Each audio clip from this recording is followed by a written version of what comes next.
Hello everyone, my name is Saeid Larki and I'm a new PhD student working for Energy Simulation Group based in Heriot-Watt University.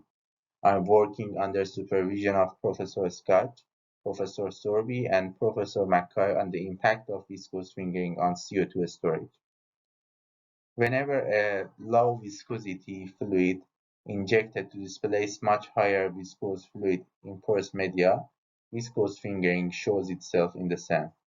This phenomena can be highly seen in different environments such as oil reservoirs, groundwater systems, or in aquifer during CO2 storage.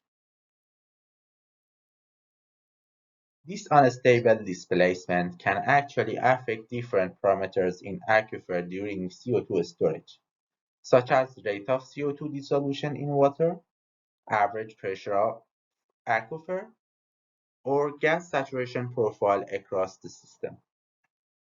The purpose of this study is first to investigate different mechanisms in CO2 storage, such as structural trapping, mineralization, and solubility trapping. Then, effect of different parameters in CO2 storage, such as reservoir temperature and CO2 injection rate, were investigated. Later, and most important, we want to model viscous fingering during CO2 water displacement. For this purpose, a cross-section of Utsiras Formation was extracted and modeled. This orthogonal model has 64 grids in I direction, 214 in J direction, and 15 in K direction.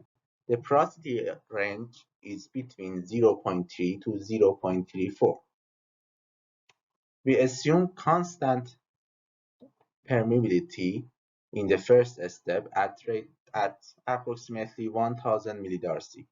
Other specifications can be found on the table.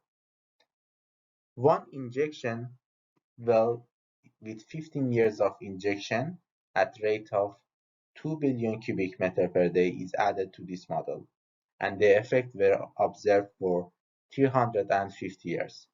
In order to investigate the reservoir temperature, three different temperatures were assumed: 30, 50, and 70 degrees of Celsius. And also, in order to investigate the effect of injection rate, two different injection rates were assumed: 2 billion cubic meter per day and 10 billion cubic meter per day. As you can see in the first graph, average pressure of Utsira's sector is increasing with time during and after injection time. By increasing the reservoir temperature, we can see average pressure increases. In second graph, we can see increasing temperature can lead to decreasing of solubility of CO2 in water, and less CO2 in aqueous phase were observed. Also, we can see pH decreases with time as CO2 dissolved in water. Last graph shows by increasing the injection rate, we can see the higher rate of calcite dissolution in the system. In future works, we are going to model viscous fingering in Utsira formation during CO2 storage and investigate the effect of fingers in this displacement. Thank you for your time.